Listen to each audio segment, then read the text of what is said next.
News 7 தமிழின் express நியூஸுக்கு உங்களை வரவேற்பது நான் மோகன்ராஜ் மற்றும் நான் அனிதா. தற்போது நேரடியாக செய்திகளை பார்க்கலாம்.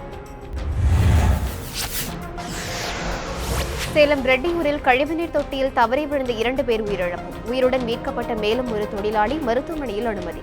ஒப்பந்ததாரனின் அலட்சியத்தால் தொழிலாளர்கள் உயிரிழந்தனரா என்று போலீசார் தீவிர விசாரணை. வழக்கு பதிவு செய்து கட்டட ஒப்பந்ததாரரிடம் போலீசார் விசாரணை. நொய்யாறிலிருந்து 6 மாதங்களுக்கு 150 கன அடி தண்ணீர் திறந்துவிடாத கேரள அரசுக்கு எதிரான தமிழக அரசு மனு.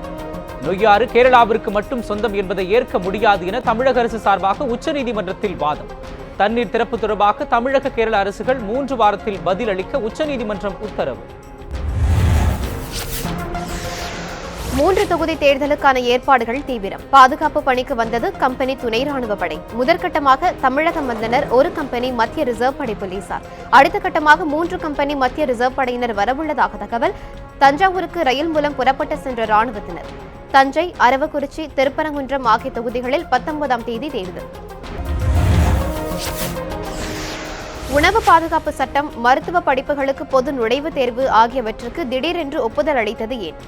வெள்ளை அறிக்கை வெளியிட தமிழக அரசுக்கு மு.க. ஸ்டாலின் வலியுறுத்தல். முதலமைச்சர் பொறுப்பு வகிக்கும் ஓ. பன்னீர்செல்வம் உடனடியாக அறிக்கை வெளியிட ஸ்டாலின் கோரிக்கை. பணி நிரந்தரம், ஊதிய உயர்வு உள்ளிட்ட 13 அம்ச கோரிக்கைகளை வலியுறுத்தி திருச்சி சமயபுரம் சுங்கச்சாவடி ஊழியர்கள் உள்ளிருப்பு போராட்டம். சுங்க கட்டணம் வசூலிக்க ஆள் இல்லாததால் இலவசமாக சுங்கச்சாவடியை கடக்கும் வாகன ஓட்டுநர்கள். பல நூறு ரூபாய்கள் மிச்சமாவதாக கனரக வாகன ஓட்டிகள் மகிழ்ச்சி. தொடர் போராட்டம் காரணமாக சில மணி நேரத்திலேயே பல லட்சம் ரூபாய் இழப்பு என நிர்வாகம் தகவல். இந்திய கம்யூனிஸ்ட் மற்றும் மார்க்சிஸ்ட் கம்யூனிஸ்ட் கட்சிகளை இணைப்பது குறித்த ஆலோசனை. மார்க்சிஸ்ட் கம்யூனிஸ்ட் கட்சியின் மூத்த தலைவர் பிரகாஷ் காரத் தகவல். ரஷ்யாவில் நடந்த நவம்பர் புரட்சியின் 100ஆண்டு விழா கொண்டாட்டத்தில் பங்கேற்ற பிரகாஷ் காரத், இரு கம்யூனிஸ்ட் கட்சிகளையும் இணைப்பதற்கு முன் இடதுசாரிகளை பலப்படுத்தும் நடவடிக்கைகளை மேற்கொள்ள வேண்டும் என்றும் பிரகாஷ் காரத் தகவல். இத்தாலி நாட்டைச் சேர்ந்த தமிழறிஞர் வீரமாமுனிவரின் 336வது பிறந்த நாள் விழா. சென்னையில் உள்ள அவரது சிலைக்கு தமிழக அமைச்சர்கள் மலர் தூவி மரியாதை. தமிழுக்காக அரும்பாடுபட்ட வீரமாமுனிவர் குறித்து மாணவர்கள் அறிந்து கொள்ள வேண்டும் என அறிஞர்கள் வலியுறுத்தல். களக்காடு அருகே மீண்டும் ஊருக்குள் புகுந்த சிறுத்தை. மேலும் ஒரு நாயை அடித்துக் கொன்றதால் பொதுமக்கள் பீதி. மக்களின் பீதியை போக்க வனத்துறையினர் இரவு நேரங்களில் தொடர் ரோந்து பணி. வனத்துறையினரின் தேடுதல் வேட்டையை தொடர்ந்து வனப்பகுதிக்கு சிறுத்தை தப்பிவிட்டதாக தகவல். களக்காடு பகுதியில் தொடர்ந்து வன விலங்குகள் புகுந்து வருவதால் அச்சத்தில் கிராம மக்கள். உணவு வழங்காமல் யானையை துன்புறுத்திய புகாரில் உரிமையாளருக்கு அபராதம். சென்னை பெருநகர 22வது நடமாடும் நீதிமன்றம் அதிரடி உத்தரவு. யானையை மீண்டும் துன்புறுத்தினால் கடும் நடவடிக்கை எடுக்கப்படும் எனவும் எச்சரிக்கை. பணப்பட்டுவாடா விசாரணை முடியாமல் 2 தொகுதி தேர்தலை நடத்தக்கூடாது. தேர்தல் ஆணையத்திற்கு பாமக நிறுவனர் ராமதாஸ் வலியுறுத்தல். திமுக, அதிமுக கட்சிகளிடம் விளக்கம் கேட்கப்படும் என்றும் தேர்தல் ஆணையம் சுட்டிக்காட்டியிருப்பதாக தகவல். விளக்கம் தொடர்பாக தேர்தல் ஆணையம் அறிக்கை வெளியிட ராமதாஸ் கோரிக்கை. விசாரணை முடியும் வரை தேர்தலை ஒத்திவைக்கவும் ராமதாஸ் வலியுறுத்தல். காவிரி மேலாண்மை வாரியம் அமைக்கும் விவகாரத்தில் தமிழர்களுக்கு துரோகம் இழைத்தது கருணாநிதிதான். பாரதிய ஜனதா கட்சியின் தேசிய செயலாளர் எச் ராஜா குற்றச்சாட்டு. காங்கிரஸ் கூட்டணியில் இருந்தபோது காவிரி மேலாண்மை வாரியத்தை திமுக அமைக்காதது ஏன் எனவும் எச் ராஜா கேள்வி. தமிழகத்தில் ஜல்லிக்கட்டு போட்டிகளை நடத்த பாஜக முயற்சி மேற்கொண்டிருப்பதாக எச் ராஜா கருத்து. தஞ்சை பெரிய கோவிலில் மாமன்னன் ராஜராஜ சோழனின் 1031வது ஆண்டு சதய விழா கோலாகல தொடக்கம். 2 நாட்கள் நடைபெறும் விழாவை தொடங்கி வைத்தார் மாவட்ட ஆட்சியர். சதய விழாவை ஒட்டி தஞ்சையில் குவிந்து வரும் சுற்றுலா பயணிகள். மாமன் ராஜராஜ சோழனுக்கு மணிமண்டபம் கட்ட வேண்டும் என பொதுமக்கள் கோரிக்கை. புதுச்சேரி நெல்லித்தோப்பு தொகுதியில் அதிமுக வேட்பாளர் ஓம் சக்தி சேகருக்கு ஆதரவாக தமிழக அமைச்சர் சி.வி. சண்முகம் பிரச்சாரம். கிராமிய பாடலை பாடி மக்களிடம் ஓட்டு கேட்ட அதிமுக பேச்சாளர் அனிதா குப்புசாமி. முதலமைச்சர் நாராயணசாமி சுயநலமிக்கவர் என்று அனிதா குப்புசாமி விமர்சனம். புதுச்சேரி முதலமைச்சர் நாராயணசுவாமியின் வெற்றியை தடுக்க அதிமுக சதி செய்வதாக திமுக முன்னாள் அமைச்சர் பொன்முடி குற்றச்சாட்டு. புதுச்சேரி நெல்லித்தோப்பு தொகுதியில் நாராயணசுவாமிக்காக வாக்கு சேகரிப்பில் ஈடுபட்டார் பொன்முடி. என்ன சதி செய்தாலும் நாராயணசுவாமி தேர்தலில் வெற்றி பெறுவார் என பொன்முடி நம்பிக்கை. தினந்தோறும் இஞ்சி தோட்டத்திற்குள் புகுந்து பயிர்களை மான்கள் சேதப்படுத்துவதாக நீலகிரி விவசாயிகள் புகார். வனத்துறையினரின் அலட்சியமே இதற்கு காரணம் எனவும் புகார். பெரும் நஷ்டம் ஏற்பட்டுள்ளதால் தேவையான இழப்பீடு வழங்க வேண்டும் என விவசாயிகள் கோரிக்கை. வனத்துறை அருகே மின்வேலி அமைக்க வேண்டும் எனவும் விவசாயிகள் கோரிக்கை. புதுச்சேரியில் சட்டம் ஒழுங்கை சீர்குலைக்கும் வகையில் அதிமுகவினர் செயல்படுகின்றனர். புதுச்சேரி முதலமைச்சர் நாராயணசாமி குற்றச்சாட்டு. பல்வேறு பகுதிகளில் இருந்து குண்டர்களை அதிமுகவினர் கூட்டி வந்துள்ளதாகவும் நாராயணசாமி புகார். மக்களை குண்டர்கள் மிரட்டி வருவதாகவும் நாராயணசாமி குற்றச்சாட்டு. அதிமுகவினரின் விதிமீறல்கள் குறித்து தேர்தல் ஆணையத்திடம் புகார் அளித்துள்ளதாகவும் பேட்டி. குமாரபாளையம் சுற்றுப்புற கிராம பகுதிகளில் அனுமதியின்றி இயங்கி வந்த சாயப்பட்டறைகள். உயர்நீதிமன்ற உத்தரவின் பேரில் பொக்லைன் இயந்திரம் உதவியுடன் வருவாய்த்துறையினர் இடிப்பு. நிலத்தடி நீர் தொடர்ந்து மாசுபட்டு வருவதால் சாயப்பட்டறைகள் இடிக்கப்பட்டதாகவும் விளக்கம். 15க்கும் மேற்பட்ட சாயப்பட்டறைகள் இடிக்கப்பட்டதாக அதிகாரிகள் தகவல். சிவகங்கையில் அமைந்துள்ள ஸ்ரீ விஸ்வநாதர் கோவிலில் கந்த சஷ்டி விழா. முருகப்பெருமானுக்கு விமர்சையாக நடைபெற்ற புஷ்ப யாக விழாவில் ஏராளமான பக்தர்கள் பங்கேற்பு. விழாவை ஒட்டி சிறப்பு பூஜை மற்றும் தீபாராதனைகளுக்கு ஏற்பாடு. மாலையில் சிறப்பு அபிஷேகங்கள் நடைபெறும் என்றும் அறிவிப்பு. தருமபுரி மாவட்டம் பாலக்கோட்டில் ஏற்பட்ட சாலை விபத்தில் 2 பேர் உயிரிழப்பு. காரும் லாரியும் நேருக்கு நேராக மோதிக்கொண்டதில் 2 பேர் பலி. வழக்கு பதிவு செய்து போலீசார் தீவிர விசாரணை. லாரி ஓட்டுநர் தாறுமாறாக வாகனத்தை இயக்கியதே விபத்திற்கு காரணம் என முதற்கட்ட விசாரணையில் தகவல். நெல்லை அருகே மேலும் ஒரு குழந்தை விற்பனை தடுக்கப்பட்டுள்ளதாக காவல்துறையினர் தகவல். குழந்தை கடத்தல் தொடர்பாக 9 பேரை கைது செய்துள்ளதாகவும் போலீசார் விளக்கம். புரோக்கர்கள் மூலமாக குழந்தை விற்பனை அமோகமாக நடைபெறுவதாக மக்கள் புகார். கைது செய்யப்பட்ட புரோக்கர்கள் நீதிமன்றத்தில் ஆஜர்படுத்தப்பட்டு சிறையில் அடைப்பு. திருவண்ணாமலை மாவட்டம் தண்டரை கிராமத்தில் அடுத்தடுத்து 8 பேர் உயிரிழந்த விவகாரம். கடைசியாக உயிரிழந்த பெண்ணின் உடற்கூறு ஆய்வு அறிக்கை இன்று மாலைக்குள் கிடைக்கும். சுகாதாரத்துறை இயக்குநர் குழந்தைசாமி தகவல். 26 நாட்களில் அடுத்தடுத்து உயிரிழந்த 8 பேரும் உறவினர்கள் என்பது குறிப்பிடத்தகுந்தது. காஞ்சிபுரம் மாவட்டத்தை புகையில்லா நகரமாக உருவாக்க அனைவரின் ஒத்துழைப்பும் தேவை. மாவட்ட நிர்வாகம் அனைத்து துறைகளை ஒருங்கிணைத்து பாடுபடும் என மாவட்ட ஆட்சியர் கஜலட்சுமி அறிவிப்பு.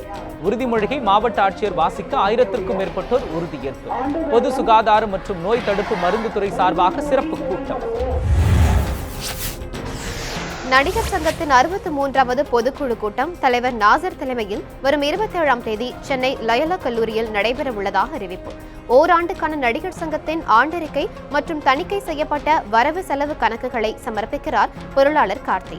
திரைத்துறையில் சாதனை படைத்த கலைஞர்களுக்கு சங்கரதாஸ் சுவாமிகள் விருது, மனோரமா விருது உள்ளிட்டவை வழங்கவும் திட்டம்.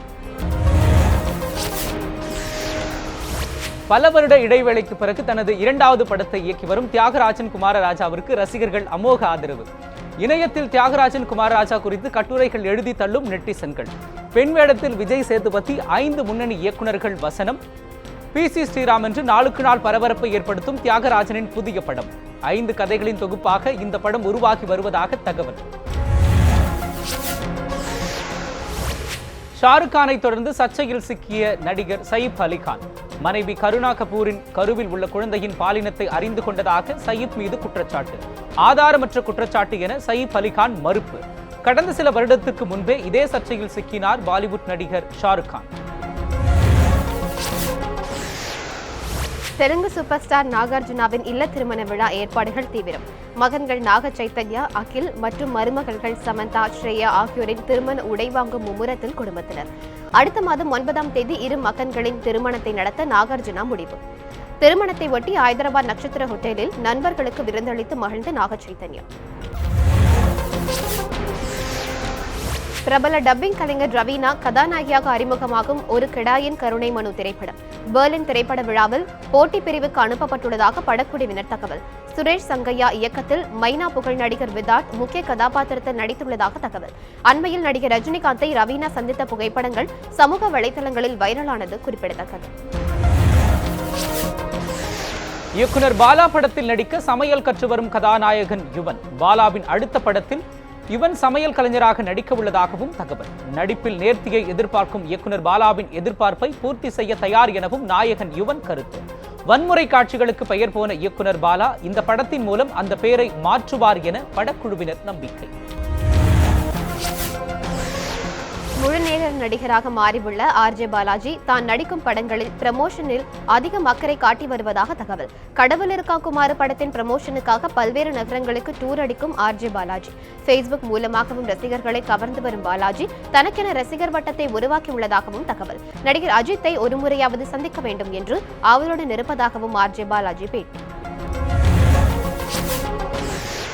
இந்திய ராணுவ வீரர்களுக்கு மரியாதை செய்யும் பாலிவுட் தயாரிப்பாளர் விரைவில் வெளியாகவுள்ள சார் சாஹிப் சாடிப் திரைப்படத்தை ராணுவ வீரர்களுக்காக சிறப்பு காட்சியாக திரையிட தயாரிப்பாளர் திட்டம். படம் ரிலீஸுக்கு ஒரு நாள் முன்னதாக சிறப்பு காட்சிகளை ஏற்பாடு செய்துள்ள படக்குழு.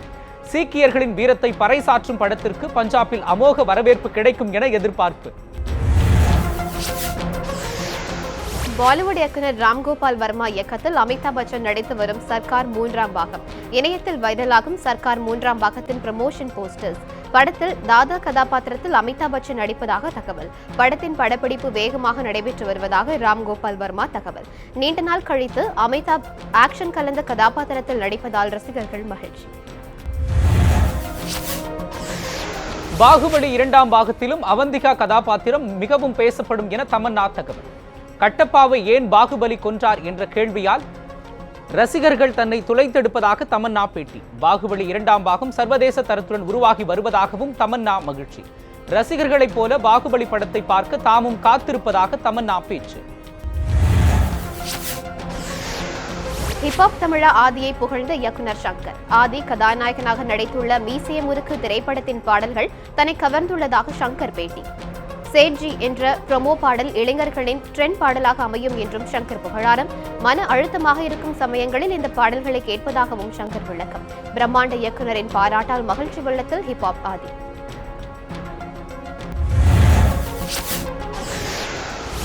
இயக்குனர் AR முருகதாஸின் உதவி இயக்குனர் விஜய் பாலாஜி இயக்கி வரும் விதி மதி திரைப்படம். டார்லிங் 2ல் நடித்த ரமேஷ் ராஜா இப்படத்தில் நாயகனாக நடிப்பதாக இயக்குனர் தகவல். நாயகியாக அவன் இவன் படத்தில் நடித்த ஜனனி ஐயர் ஒப்பந்தம். நேரத்தை மையமாக கொண்ட காமெடி த்ரில்லர் படமாக விதிமதி உருவாகி வருவதாக தகவல்.